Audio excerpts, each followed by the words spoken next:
तरुणांचे बरेच प्रश्न आहेत. काही तरुणांच्याकडे व्यसनाधीनता वाढलेला आहे. अशा मुलांनासुद्धा मी माझ्या आध्यात्मिक मार्गातून असू दे किंवा आणि कुठल्याही बाबतीत त्यांना मी मदत करून त्या व्यसनापासून त्यांना आजपर्यंत लांब करायचं काम केलेलं आहे. लोकांची सुखदुःख मला माहीत आहे. लाईट, पाणी, रस्ते हे काय कुठलंही सरकार जरी आले सत्तेवरती तर ते देतच, पण मेन लोकांचे प्रॉब्लेम काय आहेत हे कोणाच्या लक्षात येणं झाले.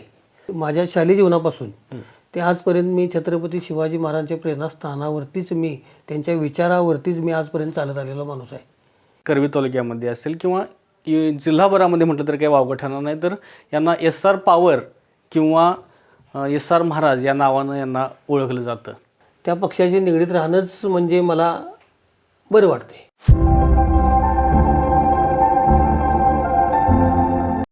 नमस्कार.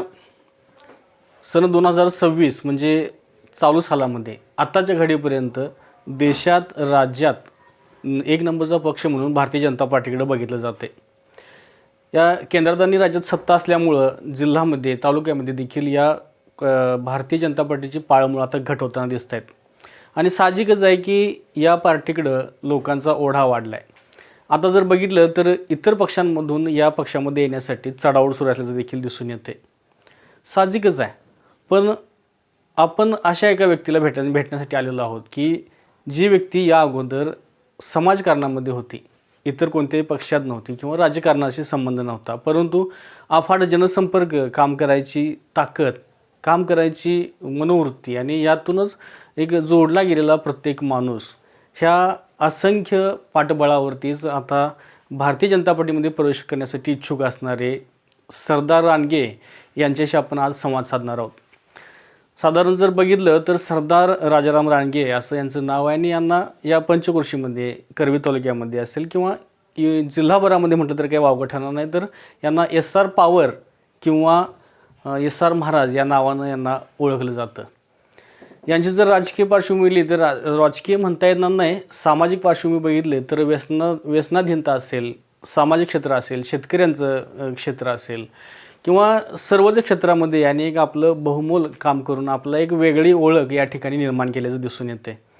आणि खऱ्या अर्थानं ज्यावेळी आता मागच्या एक महिन्याभरापूर्वी केंद्रीय गृहमंत्री अमित शहा यांची कोल्हापूरमध्ये एक सभा झाली, त्यावेळी त्यांच्यासोबत असणाऱ्या आपल्या समर्थकांसोबत त्या ठिकाणी मोठ्या संख्येनं उपस्थित राहून त्यांनी लक्ष वेधून घेतलं आणि त्यानंतरच खऱ्या अर्थानं त्यांच्या पक्षप्रवेशाच्या चर्चा सुरू झाल्या. त्यांचा पक्षप्रवेश हा खऱ्या अर्थानं वेगळा आहे, कारण आपण जर बघितली त्यांची पार्श्वभूमी तर कोणत्याही राजकीय पक्षाशी त्यांचा संबंध नाही.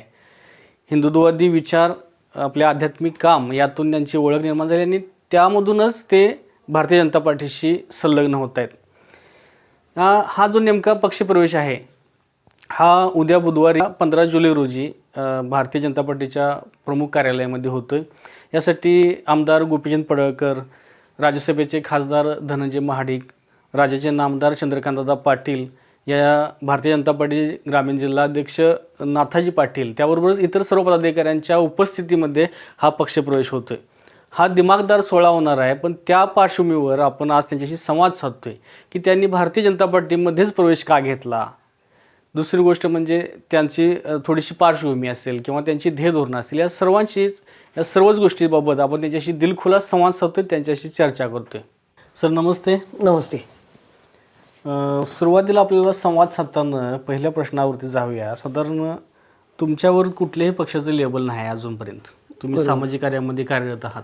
बरोबर. तर सुरुवातीला पहिल्यांदाच तुम्ही एखाद्या पक्षामध्ये अधिकृत प्रवेश करताय, तर भारतीय जनता पार्टी निवडण्यामागचं नेमकं कारण काय?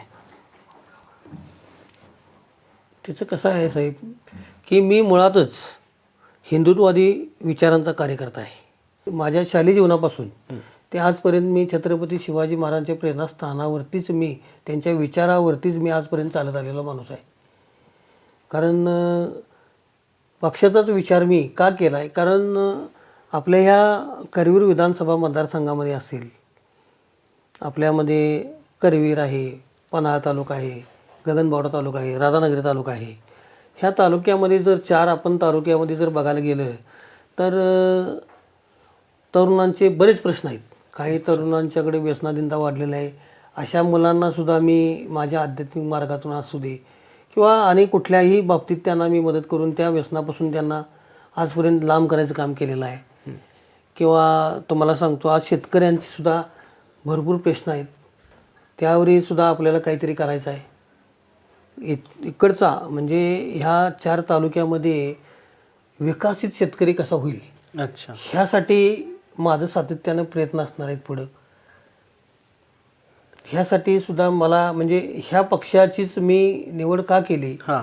कारण भारतीय जनता पार्टी हा पक्ष असा आहे की सर्व राष्ट्रीय विचारसरणी त्यांच्यामध्ये आहे. जातपात किंवा कुठल्या गोष्टीचं त्याच्यामध्ये हे नाही की म्हणजे मर्यादा नाही. आणि मुळातच हिंदुत्ववादी पक्ष असल्यामुळं, आणि मी मागाशी तुम्हाला बोललोच की मी हिंदुत्वचाच कार्यकर्ता असल्यामुळं त्या पक्षाशी निगडीत राहणंच म्हणजे मला बरं वाटते, पुढं काम करायला. बरं वाटतं. आता साधारण बघूया, आपली पार्श्वभूमीबद्दल कसं सांगाल? म्हणजे सामाजिक क्षेत्रामध्ये आपलं जे काम झालं, कोणत्या क्षेत्रात काय आपलं थोडंसं उठावदार काम झालं, असं म्हणजे थोडंसं स्पष्टीकरण. उठावदार म्हणजे 2012ला माझी नाथपंथी दीक्षा झाली.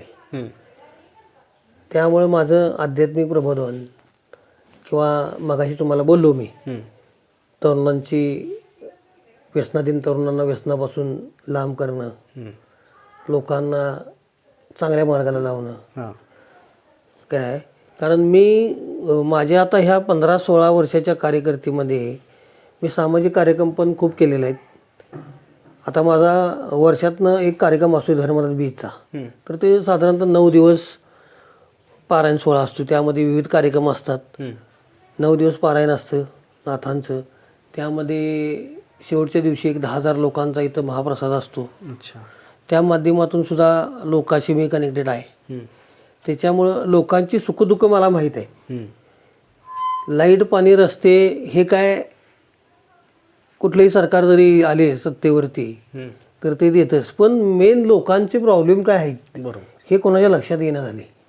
आज बेरोजगारी सुद्धा भरपूर वाढलेली आहे साहेब. मग ह्यासाठी आपल्याला ह्या तरुणांसाठी काहीतरी आपल्याला आवाज उठवून काहीतरी चांगलं करून दाखवायचं, ह्यासाठी मी ह्या पक्षामध्ये प्रवेश करत आहे. अच्छा अच्छा. साधारण जर बघितलं तर जनसंपर्क आपला अफाट आहे. बरोबर. साधारण जर बघितलं तुमचं कार्यक्षेत्र म्हणजे करवी तालुक्यापुरतं मर्यादित आहे की जिल्हाभरामध्ये कसं आपलं जनसंपर्क आहे? नाही, आपला जनसंपर्क तसा जिल्हाभरमध्ये आहे. जिल्ह्याभर आहे. कमीत कमी 300 ते 400 गावात आपले गाव, तिथं आपली लोक आहेत, मुलं आहेत. असं कुठलं नाही की गाव किंवा तिथं आपल्याला कोण ओळखत नाही. अच्छा. आणि येणाऱ्या काही दिवसामध्ये मी 300 ते 400 गावातील नामवंत लोक आणि युवा पिढींना मी भारतीय जनता पार्टीमध्ये सहभागी करून घेणार आहे. अच्छा. म्हणजे आपला कितपत आपल्याला सपोर्ट हे देखील आपल्याला दाखवता येईल त्या निमित्तानं. बरोबर. आता जर बघितलं तर साधारण तुम्ही भाजपमध्ये प्रवेश करताय, ह्यासाठी कुठल्या नेते मंडळींचं काय मार्गदर्शन झालं किंवा चर्चा झाली किंवा काय कसं? ह्याच्यामध्ये आपल्याला मार्गदर्शन मिळालं. कोल्हापूर जिल्ह्याचे लाडके नेते सन्माननीय चंद्रकांत दादा पाटील, अच्छा, उच्च व तंत्र शिक्षण मंत्री महाराष्ट्र राज्य, बरोबर. त्यानंतर राज्यसभेचे खासदार धनंजय महाडिक साहेब, त्यानंतर ग्रामीण जिल्हाध्यक्ष नाथाजी पाटील साहेब. नाथाजी पाटलांचं सुद्धा मला याच्यामध्ये भरपूर सहकार्य मिळालं. कारण नाथाजी पाटील म्हणजे ही एक अशी व्यक्ती आहे की त्या व्यक्तिमत्व असं आहे की कार्यकर्ता कसा घडवायचा किंवा त्या कार्यकर्त्याला कसं समजून घ्यायचं, हे जर काही शिकायचं असेल तर ते नाथाजी दादांच्याकडनं शिकून घेतलं पाहिजे. अच्छा. तर ह्या लोकांनी मला ह्या पक्षामध्ये येण्यासाठी पाठबळ दिलेलं आहे. विक्रमजी पाऊसकर साहेब कराडचे, ते आता कोल्हापूर शहरचे प्रभारी आहेत ना, त्यांना सुद्धा आम्ही भेटलो. त्यांनी सुद्धा आपल्याला चांगला प्रतिसाद दिला की तुमच्यासारख्या युवकांची आज गरज आहे पक्षाला. अच्छा. आणि ते सुद्धा कसे आहेत, हिंदुत्ववादीच आहेत. त्यांनी सुद्धा चांगलं आपल्याला याच्यामध्ये सहकार्य केलं. त्यांचे लगेच आमचे शंकरराव शेजवल म्हणून आहेत, त्यांनी सुद्धा आपल्याला याच्यामध्ये भरपूर चांगलं सहकार्य केलं. पुढील देहधोरणं कशी असतील आपली, काय पक्षप्रवेश झाल्यानंतरची? पुढील देह धोरण म्हणजे एकच की पहिला विषय की विकसित शेतकरी. शेतकरी बंधूंना कर्जाच्या विळख्यातून कसं मुक्त करता येईल ह्याच्याकडे आपलं पहिलं लक्ष असणार आहे. त्यानंतर बेरोजगारी भरपूर वाढलेली आहे, त्यासाठी काय करता येईल ह्याच्याकडे आपलं लक्ष असणार आहे. बहिणींना आज या लव जिहाद हे असे जे छोटे मोठे जे प्रश्न आता हे सुरू आहेत ह्याच्यामध्ये आऊ जिजाऊंच्या आणि आपली राणी ताराराणी यांच्यासारख्या काही आपल्या बहिणींना, महिलांना सुद्धा, या आता तरुण मुलांना सुद्धा मी घडवण्याचा प्रयत्न करणार आहे.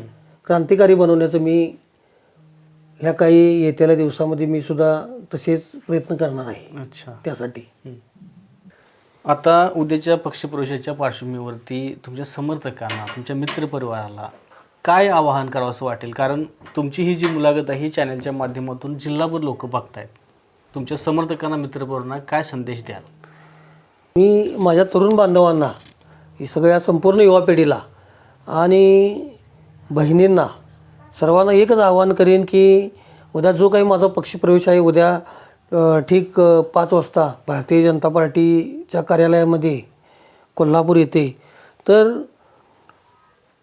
सर्वांनी मोठ्या संख्येने उपस्थित राहून मला सहकार्य करावे एवढीच मी तुम्हा सर्वांना नम्र विनंती करतो. तुमचं शुभाशीर्वाद माझ्या पाठीचे राहावेत आणि माझी इच्छा आहे की ह्या युवा पिढीसाठी काहीतरी करावं अशी माझी इच्छा आहे. त्यासाठी सुद्धा युवा पिढीने सुद्धा भरपूर प्रमाणात तिथं हजर राहून मला सहकार्य करावं एवढीच मी विनंती करतो. धन्यवाद सर. आपण सरदार राजाराम रानगे यांच्याशी आपण संवाद साधला, दिलखुलास आपल्याशी त्यांनी बातचीत केली. त्यामधून आपल्याला समजून आलं आहे की बाबा अफाट जनसंपर्काच्या जोरावर त्यांचं जे सामाजिक कार्य सुरू आहे त्याला कुठंतरी एक चांगलं व्यासपीठ मिळावं म्हणून त्यांनी भारतीय जनता पार्टीची निवड केलेली आहे. उद्या बुधवारी ह्याचा पक्षप्रवेश हा सोहळा उद्या संपन्न होतो कोल्हापुरामध्ये. आमदार चंद्रकांतदादा पाटील, आमदार अमल महाडिक, आमदार गोपीचंद पडळकर, खासदार धनंजय महाडिक आणि भारतीय जनता पार्टी जिल्हाध्यक्ष नाथाजी पाटील, त्याबरोबरच या भाजपाचे जिल्हाभरातील कार्यकर्ते, पदाधिकारी, नेते मंडळी अशा सर्वांच्या उपस्थितीमध्ये आणि यांच्या मित्रपरिवाराच्या उत्स्फूर्त प्रतिसादामध्ये हा पक्षप्रवेश होतो आहे. याचे सर्व अपडेट्स आपल्याला उद्या मिळतीलच, परंतु त्यांच्या या पक्षप्रवेशाला आणि त्यांच्या पुढच्या सामाजिक कार्याला आमच्याकडून शुभेच्छा राहतील. धन्यवाद. अशाच नवीन अपडेट्स आणि आपल्या भागातील बातम्यांसाठी या चॅनलला लाईक करा, शेअर करा आणि सबस्क्राईब करा.